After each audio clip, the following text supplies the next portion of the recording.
Voilà, tu as eu Héritier, Fabrice, Fali, Ferry, Déplique, Nathanaël, voilà, non, donc il peut comme Ibra Top, en tout cas Ibra, félicitations, tu chantes bien, surtout Ibra il chante bien. Donc il y a un temps pour tout dans le Baka, dans la société qui est connu, je dois peut-être que Mbappé n'a pas proposé la balle. Donc j'ai compris que je ne vais pas encore continuer à déranger qui était mon patron, mon ex-patron, donc le roi de la forêt. Je préférais mieux de quitter pour aller chercher ailleurs et on ne pas moi les gabions on a sali. Donc c'est ça. Regardez ma campo, on a mon tout soyez. À mon qui était ma gamboza, tout ça comme mon carte, le carte, ça la carte pour tous les cas. Donc, monsieur, sur tout ça, bien télé. Alors c'est bel et bien moi votre humble serviteur Choco Cloche Kano. Alors Nazali wana nga mon côté parce que Bosengaki vous avez la Poussato Yambaye, il est à côté de moi, il s'appelle Tadi de Montikoui. Alors il est vraiment artiste international de la République démocratique du Congo. Alors quant à moi je dis bonjour Tadi. Bonjour Choco Cloche. Comment vous allez? Moi je vais très bien. Bien présent. Merci, vous de même. Merci beaucoup. Alors sans plus tarder, tout sur vraiment la profondeur. Alors Tadi de Montikoui. Mais quand on explique l'année à Trace RDC News, va comprendre les lots où yo aussi du groupe Wenge Musique à Maison Mère. Alors il expliquait fanatique partout dans le monde qu'est-ce qui a fait que au Longwana Maison Mère? C'est parce que tu t'es senti que au colis tout pour moni qui na ça la parcours musical dans comment. Donc il y a un temps pour tout dans le Balobaka, donc on a se senti qu'il y a un colis, je dois peut-être que pour Mbappé n'a pas proposé le Nangai. Donc j'ai compris que je ne vais pas encore continuer à déranger qui était mon patron, mon ex-patron, donc le roi de la forêt. Je préférais mieux de quitter pour aller chercher ailleurs. Et au Lukata, moi, les gablos, on a sali. Donc c'est ça. Mais tu as dit de Monticule, na Wenge Musique à Maison, mais plus que tâche comme chef ou disciplinaire, si je ne m'abuse pas. Alors, après un temps, ton album est bien mis à au Boussala qui a 7 jours de semaine, au Longwe Mbala Moko. Mais il y a des gens qui sont ya kozala chef na groupe ya Wenge Musique à Maison. Et ça là qui est comment na bato bazaki un peu yokutaki na babaki okuta yo ça que vraiment ndengeni. Non, je suis très ému d'abord parce que kozala chef j'ai mérité. Par rapport au comportement vis-à-vis de l'orchestre, depuis avant, depuis Nazala, Kota Wenge Musique à Maison, ni lettre et à blâme, j'étais vraiment parmi des musiciens exemplaires dans cet orchestre. Et je fais l'effort de démontrer la sincérité, mon fanatique. Et il y a un temps, Nathalie qui chef c'est bien bon, after chef. Les groupes à battre, je ne vais pas rester ici jusqu'à les orchestres vont bénéficier d'un plus des exaucés dans Bagladi parce que les orchestres chers il y a les phénomènes du roi de la forêt ou après ça ils sont sur combo ou à ça ils sont tout aux ala autres aller donc il y a un temps à zoper banam sous basalama nenga salagi biso il fallait laisser biso peut tozoa to va continuer de voir naé so razate ba ba notre référence naé biso peut tigi référence to ba aucune raison à kanaé donc c'est ça. OK, parlons un peu de ta carrière. Tu toyé ba lelo oyo aux autres évoluer celle disons comme pays chef tu peux président na ndenge na toi pour surtout basiko yo le tout monde qui a télévision beti bon moi qu'on a comme ya nanu na biti nanu wanyo lo banini. D'abord pour que yo longwati parler au comment aza parce que nanu pour na musala na donc nanu pour moi je dois bosser nanu na ko ba yembela ngate je dois chanter pour moi et pour les fanatiques nanu pour les fanatiques wana bye bye ke mutembele bango tade de montiki je dois me battre et au sala nanu donc ba volonté ça le ko ba footolo chic ba footolo classe mais classe on yo faut que non na volonté ya yo non autant non d'abord pour na yo donc c'est ça. OK, alors toi pour surtout parce que nanu ça chant ils ont fait partie de l'album ou toujours là tout ça maxi single comment nanu eza EP ça veut dire projet à part projet à part album donc avant l'album il y a besoin déjà goza le collab na misine meni batuba meka on a déjà la plat eza wana donc. OK, alors toyoka ki moi iloko mo betaki ngunzama bani comme Congo débitingo lo banini ngunzama parce que soko leki mutumula il faut ngunzama pour bani comme Congo. Donc si vous avez un moi, yo pour faire en position ngunzama moi peut faire en position ngunzama pour nikaye bien des gens ont mal interprété ça. Le but qui habite moi sensi Nandimo partout on habité. Les gens qui sont à côté parce que Monsieur Zaloka a deuxième regard. Vous comprenez? So tali côté mon moi moi jar. So tali faut la deuxième tour. Donc indépendant on a été donc surtout que nous appelle en français. Et ça on peut m'habiter donc ngunza mama niko kaka. Ça on m'habite. Donc on a besoin ngunza mama le côté loko wana. Ça m'habite ngunza mazulanga plan wana. Bon tout on ka tellement ka zulanga donc ça peut m'habiter. Alors omoni donc tous aura na ndenge mo za frère na bino m'habite yango. Zakaka elo mu ka po et pesa peka makambo. Donc on a ndenge alors, président Tadi de Monticule, le confrère notre collègue Nayo musical, où il va célébrer la musique depuis 2018-2019, il album la banque habité. Quand tu es à la maison, on vend vraiment bouillir aux hôtels à la télévision, n'habité la musique congolaise non. Musique nous nous aussi actuellement au monde qui était jeune ou habité bien, ton collègue ou ayembi bien bénéficié n'habité ça vraiment non.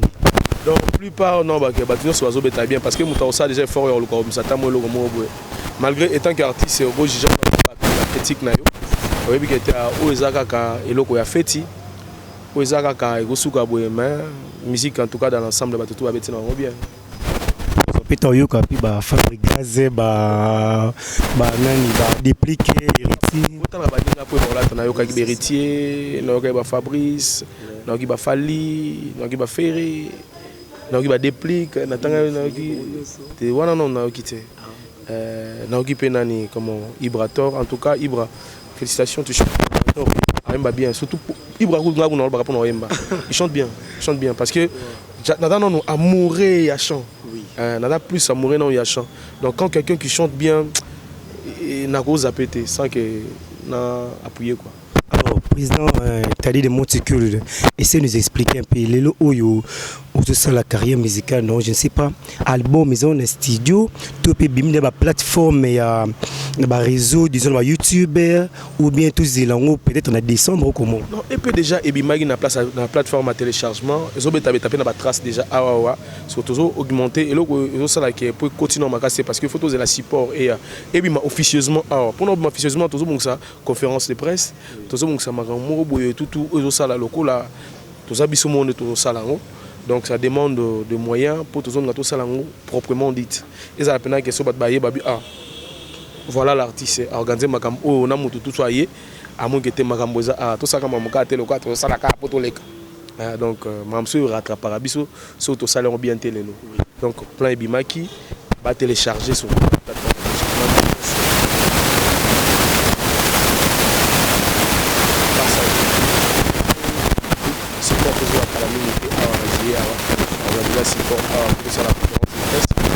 la porte est ouverte pour un concert de Betaraka, de Maralibanda, Angola, dans la province de Betaraka déjà.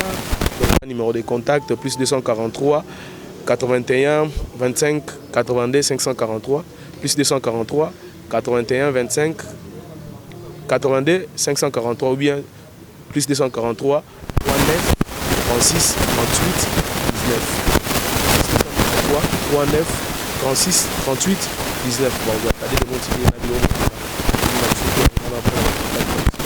président Tadi lelo oyo mona album ya mutu moko et yo kanipe azapli na ba porter parole ba lobela kai mais apparemment et pas no tout mona nanu bimi mais disons na télévision tout monde ta mutu moto les cas lobela ngote boye na place répétition je sais pas pourquoi non l'endroit de la répétition aux aba reproche au sali on avait un porte-parole bon biso dans butu tozala ba structure to salara ceux qui porte-parole oye okomi ko le kanabanzela musubiso le karaté et obeb sa langage na ngai étant qu'artiste parce que porte-parole azalo quoi miroir et orchestre donc obeb sa langage na artiste je devrais normalement ko chamutu o aza capable pour chamutu mo capable naza exigeant vraiment sur le plan porte-parole parce que je ne peux pas mettre tout le monde à l'écran à télé à l'obéla mouvement parce que les a miroir orchestre quand il y a mon quoi on a sali réputation dans l'orchestre mobile donc je suis pas pressé pour ça na bureau bachara bato oyo bakozalara bato baza pena bien formé na makambo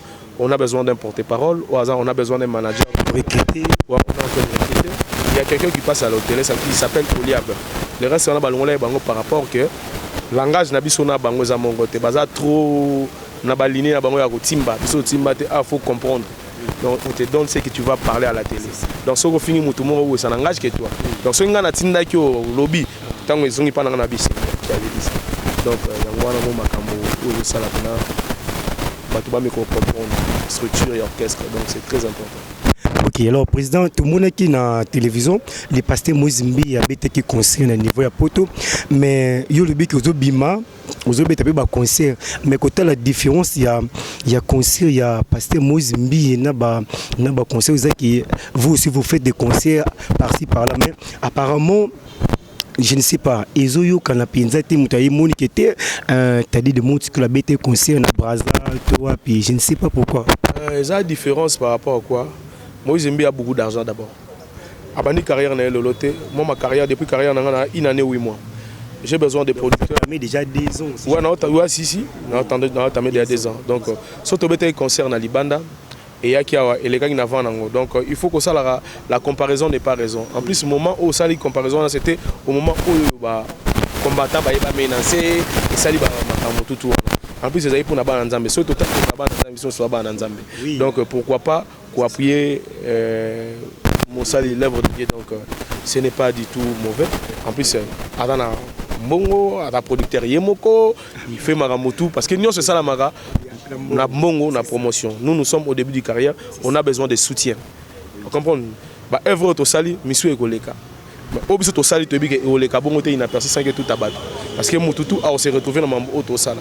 Donc to sali yango et que kende molo mais avec précision ti et OK. Tout le monde a titi le temba bamba maya parce que pourquoi? Et toi tant na bato ba ils ont mis ça la promotion. Donc nengo mi ça e ba nze monanga poubelle. Il faut le manga. Donc ils ont même promotion te na wenge musique à maison mais tellement ils ont bien. C'est tout le qu'on a.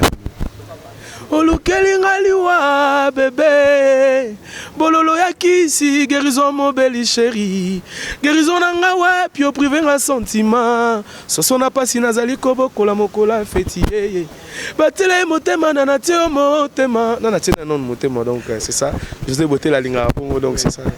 Alors président t'as dit santé à je suis pas là malade alors pour le mali.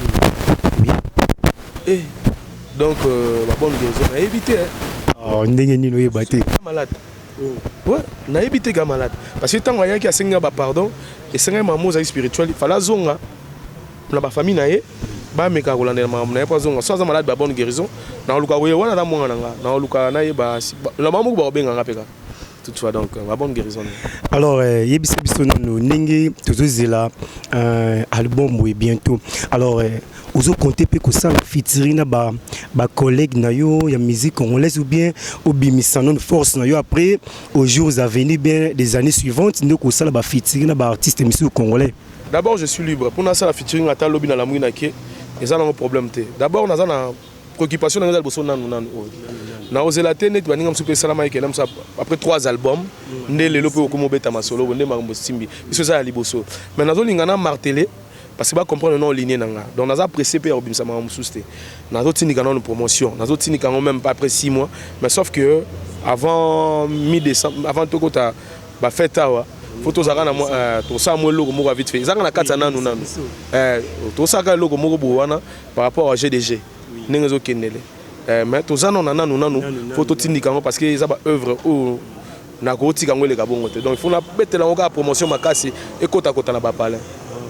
OK alors président lilo oyo tout est ko perdre papa le Tumba Simao na habité il lo koni vraiment ton yo ka musique papa le Tumba Simao oyo zongi ça quoi vraiment to pezana ni pas ina yo. C'est un prophète c'est une bibliothèque vivant, autant d'agis vivant. Donc, c'est une bibliothèque qui brille. Donc, il a tout fait à la source. Parmi les sources, la musique congolaise, il a tout chanté, tout tourne autour de lui là. Donc, Paul Tumba, Bazabatu, Oyoba icône, donc un modèle à suivre. C'est ça. Alors, pour nous, Noël Nguema Makanda, il y a Noël Wilson. Aza formateur, tout peut enseigner pendant yo, tout peut nani. Le roi de la forêt, Aza Oyazali, azali na ba circonstances nyonso te ya net nzamba selo likamo benge Elohim aselo likamo benge El Shaddai aselo mo benge donc côté mobu phénomène côté mobu igwe côté mobu les formateurs côté mo orientaire côté mo haute tension donc c'est ça ambassadeur de la paix donc yangwana donc pour le yazasiko nyonso le biwana dans ba circonstances oui bien que ça éloge donc dans ba circonstances vraiment tout temps bien oyalingi pour na limiter kate boneng mobo.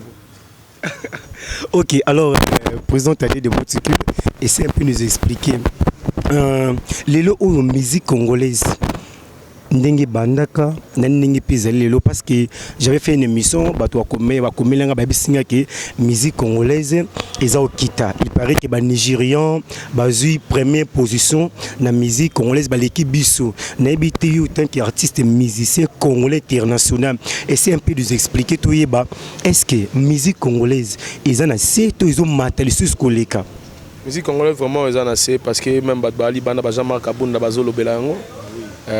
Donc Océan Diallo là où il est Bambote Nae donc Serge Lolo Junior Manira mamono eza pena nassé parce que la frontière na biso moko musical les a bloqués donc tout un peu limité culture na biso bima vraiment sur libanda te comme avant yango sali que bato so ba profiter nango donc biso moko ndem tozo bomango parce que les Nigériens bêta bon na bango mona na ba américain si on dit c'est ça parce que par rapport à quoi tant que tozo bima libanda to ça change de culture ba concert zo bêta na ba grande salle parce que biso to banda makambo to tali bango il y avait que quelques-uns biso presque donc Monique est limité biso et ils ont compris le boulot et bazutio bah émerger parce que bazana pour ça évolution biso qui monte mabe longo longo pena na bona kikati et puis on se libanda. Donc on n'a pas le choix. Tout tambola mukinde nzamba otambola ngo bato bazali liboso. Nde bazo kende. Tant que peut to comme na moment mon boto comme appelle la parole à dire à moi dire na ba Congo il y aura aussi un changement. Mais to peut si toujours coup de pouce na bato bali boso ba meka robomisa. Pour même que ce soit côté à diaspora, que ce soit côté na biso, tous les deux camps, il y a des faillites pour photo bon ça pour na émergence ya pays donc c'est ça.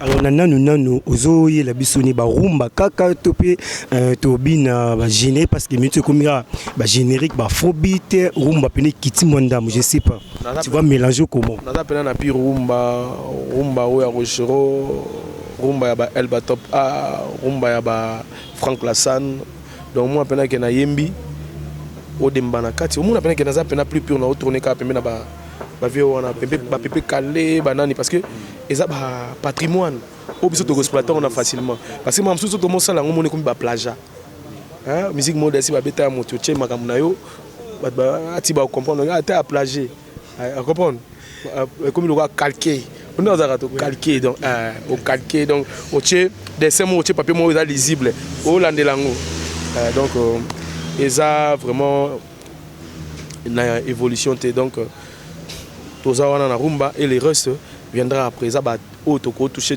vite fait mais orientation na biso peneza na biso to na plus rumba yango ne peneza makila auto yebi bien le reste plus rumba mais to beta musique tout mais ozana non na biso ozana no rumba.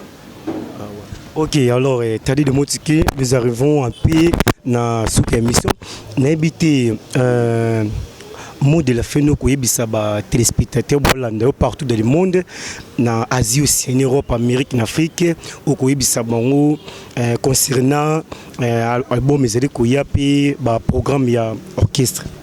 Ouais bah tout balinga Tadé de Motikul les cas ba mi de mabanga te ba balinga bonne musique donc bon continuer à soutenir Tadé de Motikul tout ça a besoin ba remarque na nous toi besoin ba suggestion tu as besoin que ceux qui kamoza boy ça rapso directement tout ça a besoin soutien na bino parce que bino ni bossa la musique congolaise.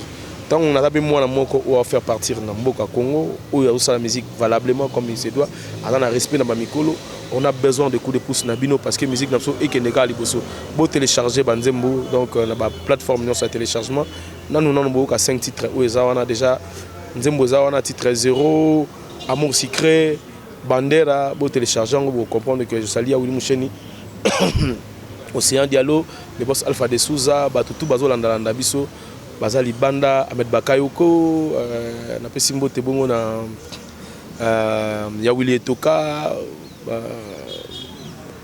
Laurie Mangou, Edson Bello, donc Chamberlain, place Boza, Ambote Nabinotu, directeur Doré, Paul Otudilou, donc Boza tellement ébélé, on a quitté. En tout cas, on a besoin de votre soutien. Ok, merci beaucoup. Alors, c'était là votre artiste. Alors, quant à moi, je vous dis merci beaucoup. Alors là, je tiens à remercier Eloge Mouya depuis Conventry, Nabo Sanité, déclarant depuis les États-Unis d'Amérique, Cornelia du G20, Lydia Kapajika, Nabo Sanité le Suisse, Eloge Mouya. Alors, continuez toujours de vous abonner massivement sur la chaîne Trace RDC News. On se retrouve à la prochaine. Merci beaucoup. Bye.